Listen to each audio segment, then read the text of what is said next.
Hello everyone, I am Soma here.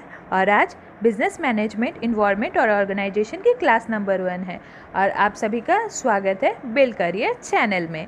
तो आज हम पढ़ेंगे एफ.डब्ल्यू. टेलर की साइंटिफिक मैनेजमेंट प्रिंसिपल को। और मैं अपने बारे में बता दूं, मैं नेट सेट क्वालिफाइड हूं और एम.कॉम में डिस्टिंक्शन मेरा है और साथ ही साथ 2 इयर्स का टीचिंग एक्सपीरियंस भी है। ओके, तो please subscribe Build Career channel. Okay, please leave a comment below and click on bell icon, जिससे कि आपको हर दिन नोटिफिकेशन मिलती रहे। ओके, तो साइंटिफिक मैनेजमेंट थ्योरी को जानने से पहले हमें एफ.डब्ल्यू. टेलर की बैकग्राउंड हिस्ट्री भी जानना बहुत ज़रूरी है। तो चलिए चलते हैं, उनकी बैकग्राउंड हिस्ट्री को जान लेते हैं। ओके, तो उनका पूरा नाम क्या था? Frederick विंसलॉ Taylor. ओके, उनका जन्म कब हुआ था? 1856 में और यूएसए में। और यूएसए में भी कहाँ पे? Philadelphia. Okay, Philadelphia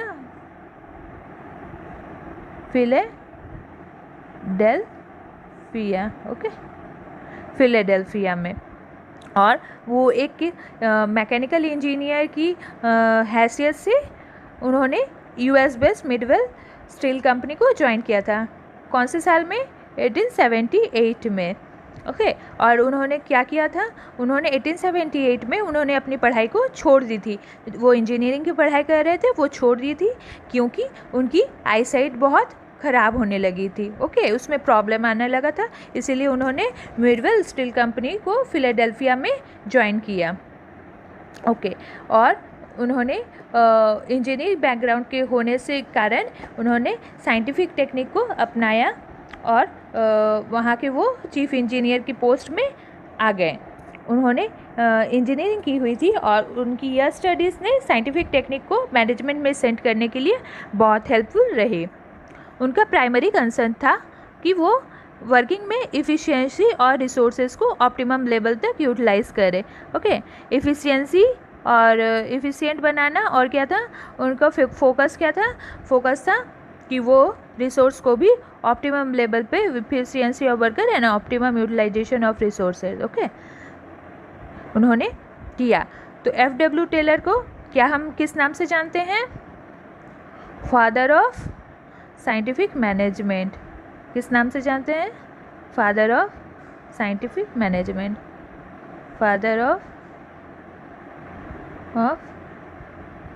scientific management. Okay, और उन्होंने बुक्स और रिसर्च पेपर पब्लिश किए जो साइंटिफिक व्यू प्रोवाइड करता है इंडस्ट्रियल ऑर्गेनाइजेशन और मैनेजमेंट को। उनकी बुक का क्या नाम था? The principle of scientific management. Okay, और क्या किया था उन्होंने? उनका मेजर कंट्रीब्यूशन था shop management, piece rate system and principle of scientific management. क्या क्या था उनका मेजर कंट्रीब्यूशन? आप नोट डाउन कर लें। शॉप मैनेजमेंट, और क्या था? पीस रेट सिस्टम, ये आपके जो डिस्क्रिप्टिव क्वेश्चन होंगे ना, उनमें ये बहुत काम आएंगे। ठीक है, आप इसको फिर एक्सप्लेन कर सकेंगे। अगर आपको पॉइंट्स क्लियर होंगे तो आप इसे एक्सप्लेन भी इजीली कर सकेंगे। Principles of scientific management.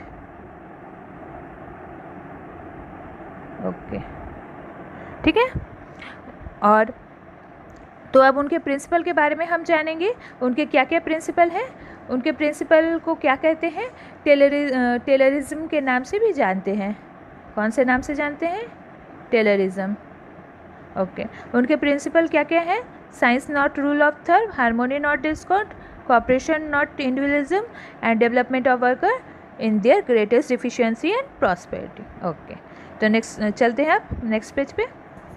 तो फर्स्ट उनका प्रिंसिपल क्या कहता है? Science not rule of thumb.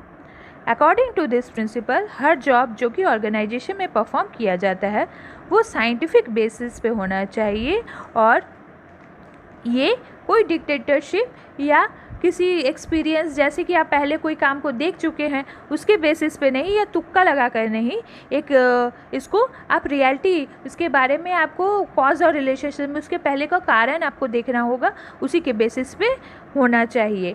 या आप कोई अपने मनगढ़ंत या मन से सोच लियो, कोई थिंकिंग पे बेस्ड नहीं होना चाहिए। ये प्रिंसिपल कहती है कुछ करने से पहले सोचो। रूल ऑफ थंब मतलब डिक्टेटरशिप या तानाशाही नहीं, बट मैनेजमेंट को डिक्टेटरशिप के बेसिस पे नहीं बल्कि कॉज और इफेक्ट रिलेशनशिप पे होना चाहिए। कारण और उसके परिणाम, जैसे कि अगर आप अपने घर के आसपास साफ़ सफाई रखोगे तो उसके आपको क्या परिणाम रिजल्ट होगा कि आपके घर में मॉस्किटोज़ नहीं आएंगे और आप सेफ रहेंगे। ओके, तो ये है कॉज और effect relationship, cause and effect relationship. इसमें क्या कहता है, रूल ऑफ थंब नहीं चलेगा। ओके, सिर्फ ओनली साइंस होगा।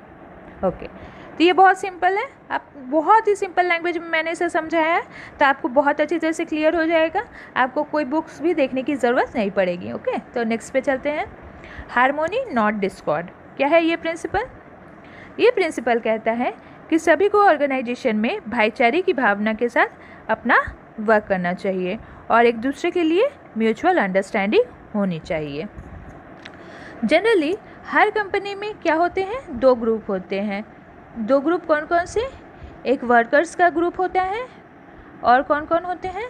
एक वर्कर्स का ग्रुप और एक मैनेजमेंट का ग्रुप। ओके, तो दोनों में हर बार अधिकतर ही टाइम देखा जाता है कि दोनों के बीच कुछ ना कुछ कॉन्फ्लिक्ट्स अराइज होते हैं, या तो मतभेद आप कह सकते हैं होते हैं।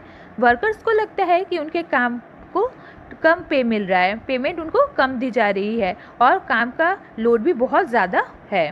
ओके, मैनेजमेंट को क्या लगता है? मैनेजमेंट को लगता है कि वर्कर्स बहुत कामचोर हैं, उन्हें काम करना पसंद नहीं है। बट टेलर ने क्या कहा था कि दोनों ग्रुप को एक दूसरे की समझने की ज़रूरत है, उन्हें अपने सोच को बदलने की ज़रूरत है। ओके, ये टेलर की थिंकिंग है। ओके, तो इसीलिए उन्होंने क्या कहा था, हार्मोनी नॉट डिस्कॉर्ड। हार्मोनी मतलब भाईचारा, डिस्कॉर्ड मतलब दोनों में एक दूसरे में कोई डिफरेंस, अपने दोनों के बीच में मतभेद होना। ओके, तो हार्मोनी मतलब भाईचारा, एकता के साथ दोनों को एक दूसरे की समझ के साथ सद्भावना होनी चाहिए, जिससे कि सभी मिलकर कंपनी के ऑब्जेक्टिव को फुलफिल कर सकते हैं। ओके, तो चलिए नेक्स्ट पे चलते हैं। बहुत ईजी है ये टॉपिक, लेकिन बहुत बार हो सकता है हमें कन्फ्यूजन हो जाए अगर हम ठीक से इसको नहीं समझेंगे तो, इसीलिए मैंने इसे और भी आपको बहुत ही क्लियर लैंग्वेज में इसे समझाया है।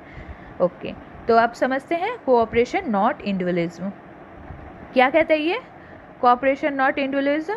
कोऑपरेशन नॉट इंडिविजुअलिज्म कहता है कि हमें ऑर्गेनाइजेशन की जो वर्किंग है उसको हमें कोऑपरेशन के साथ करना है, एक दूसरे के साथ सहयोगिता की भावना रखनी है, और काम में क्या होना चाहिए, एक दूसरे के साथ म्यूचुअल कॉन्फिडेंस और कोऑपरेशन होना चाहिए। मैनेजमेंट को वर्कर्स को समझना चाहिए और उनकी कॉन्फिडेंस को बूस्ट अप करना चाहिए। जैसे क्या होगा, अगर आपकी कॉन्फिडेंस कोई बूस्ट अप करता है तो क्या होता है, तो आपको लगता है कि हाँ ये आप काम कर सकते हो। ओके, तो बहुत सारे इम्पॉसिबल टास्क भी आप परफॉर्म कर सकते हो अगर आपकी को कोई मोरल को आपको बूस्ट अप मिले तो। ठीक है, इससे आप किसी भी टारगेट को फुलफ़िल किया जा सकता है।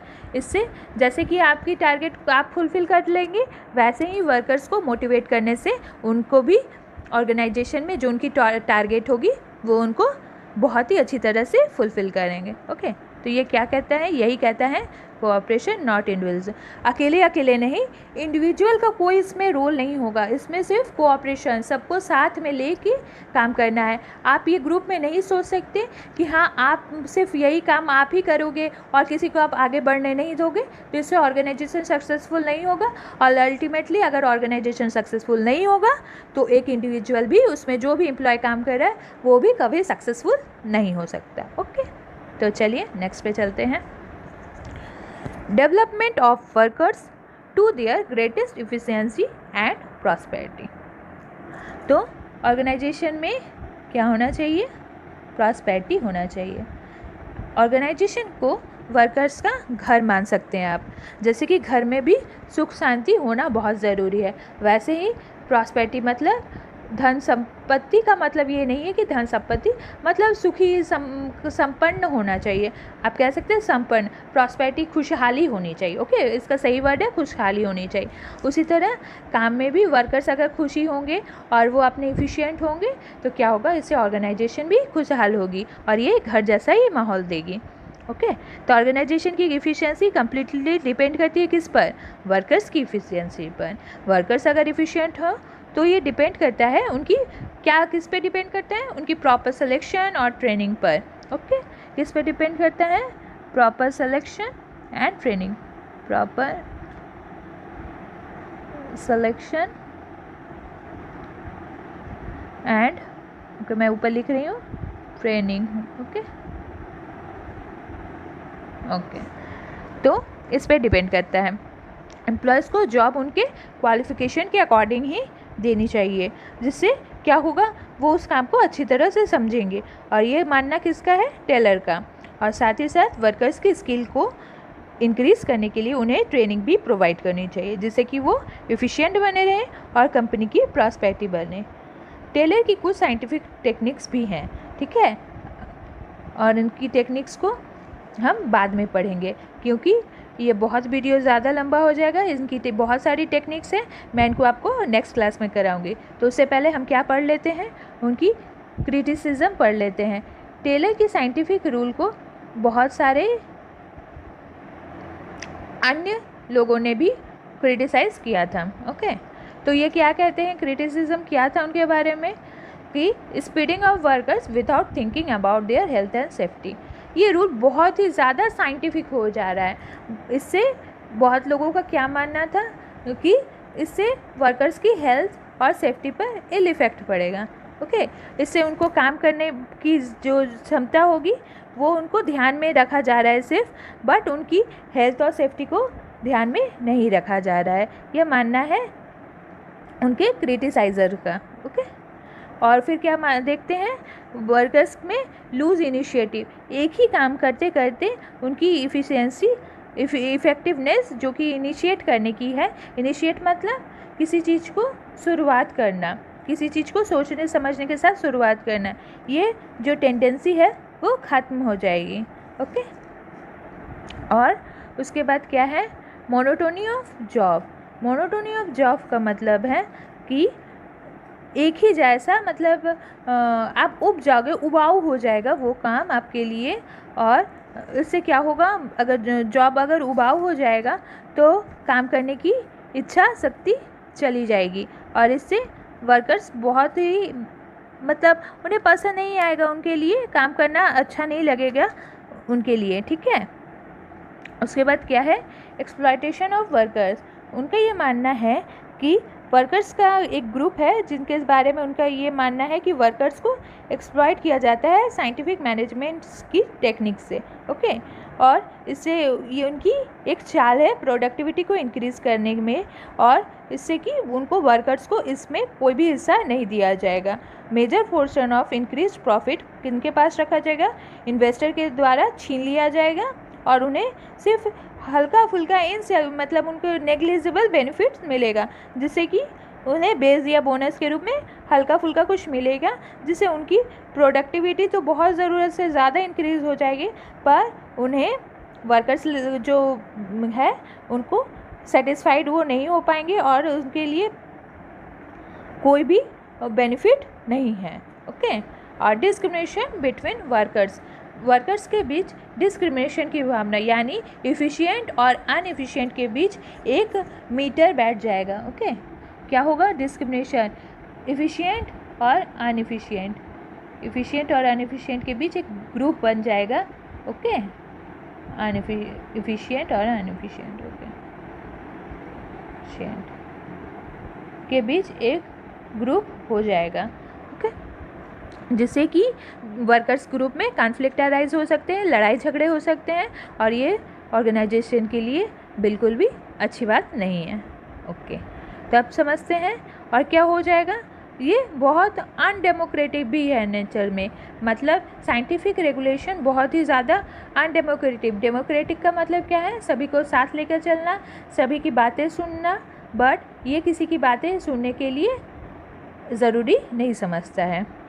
इससे क्या होगा, साथ ही साथ ट्रेड यूनियन जो है वो भी वीक अनुभव करने लगेंगे। उनका कोई भी, जैसे कि अगर इम्पॉर्टेंट मैटर में उनकी डिसीजन, जैसे कि फिक्सेशन ऑफ वेज या कैसा वर्क मेथड होना चाहिए, वर्किंग कंडीशन कैसी होनी चाहिए, काम करने का कितना टाइम होना चाहिए, और ये सब उनके साथ कलेक्टिव बार्गेनिंग की जाती है ट्रेड यूनियन के साथ। कलेक्टिव बार्गेनिंग में मतलब कुछ पैसे वो निर्धारित करेंगे कि मुझे हम लोग के ग्रुप को, वर्कर्स के ग्रुप को इतना चाहिए या इतने टाइम तक हम काम करेंगे, और दोनों के बीच, मैनेजर ग्रुप और वर्कर्स ग्रुप के बीच ये बार्गेनिंग होती है। और ये ट्रेड यूनियन के बीच में उनके लीडर जो होते हैं वही बात करते हैं। बट इंक्रीज प्रोडक्टिविटी, इफ़िशिएंसी और इंसेंटिव जो भी स्कीम है उससे वो सेटिस्फाई हो। बट एक जो डिफरेंशियल बेच प्लान है, इससे क्या होगा, डिवीज़न क्रिएट कर देगा वर्कर्स के बीच में, इफ़िशिएंट और अनएफिशिएंट के बीच में।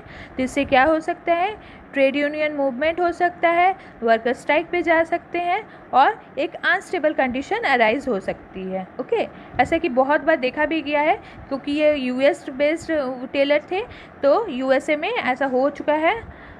ओके, तो अब एम्प्लॉयर्स क्या क्रिटिसाइज़ करते हैं, एम्प्लॉयर जो मतलब जॉब प्रोवाइड करते हैं उनके बॉसेस। ओके, ये बहुत एक्सपेंसिव मेथड है, साइंटिफिक मैनेजमेंट हेवी एक्सपेंडिचर है, क्योंकि इससे स्टैंडर्डाइजेशन ऑफ मटेरियल करना पड़ता है, इक्विपमेंट अच्छी तरह के न्यू टूल्स लाने पड़ते हैं, अच्छी वर्किंग कंडीशन होनी चाहिए। इससे क्या होता है, एक्सपेंसेस बहुत ज़्यादा बढ़ जाता है, और जिससे कि बाद में आप बहुत सारी स्टडीज़ भी जैसे कि पढ़ेंगे, उनकी टेक्निक्स में शामिल है time study, motion study and fatigue study. इसमें बहुत सारे न्यू फोरमैन को रखे जाते हैं। इससे क्या होता है, एक्सपेंसेस इंक्रीज़ हो जाते हैं। ओके, तो इसके लिए क्या करना पड़ता है, बहुत सारी स्पेशलाइजेशन भी इंक्रीज़ करनी पड़ती है। बहुत ज़्यादा स्पेशलाइजेशन होगी तभी टाइम को, मोशन को, या फिर कितनी भी वर्कलोड है, ये सब सारी, या कैसे पैसे को, अमाउंट को फिक्स करना है वर्कर्स के लिए, वेज सिस्टम, ये सारे में बहुत सारी स्पेशलाइजेशन होनी चाहिए। ये अनसूटेबल है स्मॉल स्केल यूनिट्स के लिए।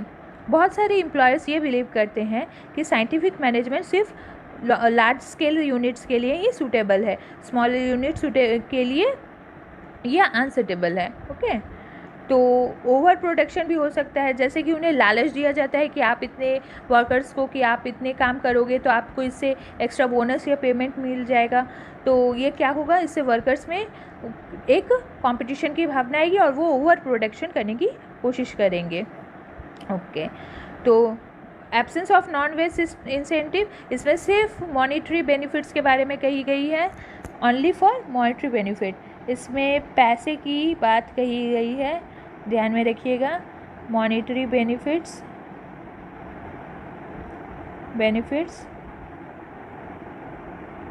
और इससे क्या है, एब्सेंस है इसमें, नॉन मॉनिटरी मतलब आपको कोई शाबाशी दे रहा है, इस टाइप की बेनिफिट्स नहीं दी गई है।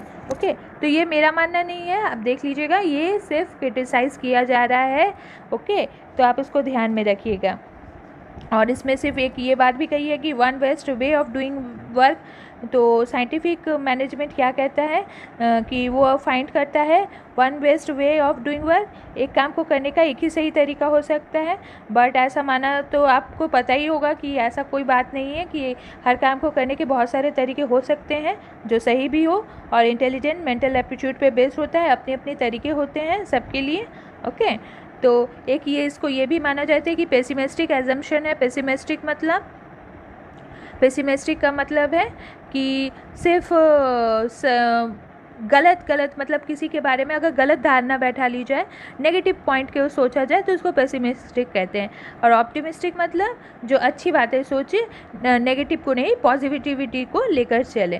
ओके, तो ये इसको वर्कर्स के लिए पेसिमिस्टिक माना गया है। तो इनके क्रिटिसाइज इनको कौन कौन कर रहा है ये जान लेते हैं। क्रिटिसाइज कर रहा है, मैं बताती हूँ, पीटर ड्रकर। ओके, एक सेकेंड, आप नाम नोट कर ले। क्रिटिसाइजर कौन है, पीटर एफ ड्रकर, ड्रकर, और हैं मार्च एंड सिमोन, और हैं बहुत इम्पॉर्टेंट नेम है, इसको देख लीजिए आप, मैं बता रही हूँ।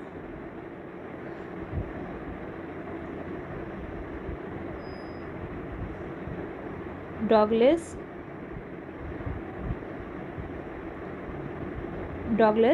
मैकग्रेगर, ओके, डॉगलस मैकग्रेगर,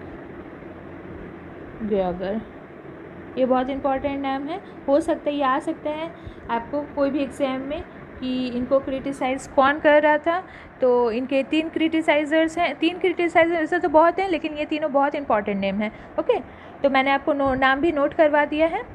तो चलिए आज यहीं पे क्लास एंड करते हैं, लेकिन इनकी नेक्स्ट क्लास को भी हम कंटिन्यू करेंगे, ओके। टेलर की जो साइंटिफिक टेक्निक है उनके साथ साथ जो उनकी स्टडीज़ है, मोशन स्टडी, फैटिक स्टडी, ये सारी बातें डिस्कस करेंगे। तो चलिए आज क्लास यहीं पे एंड करते हैं।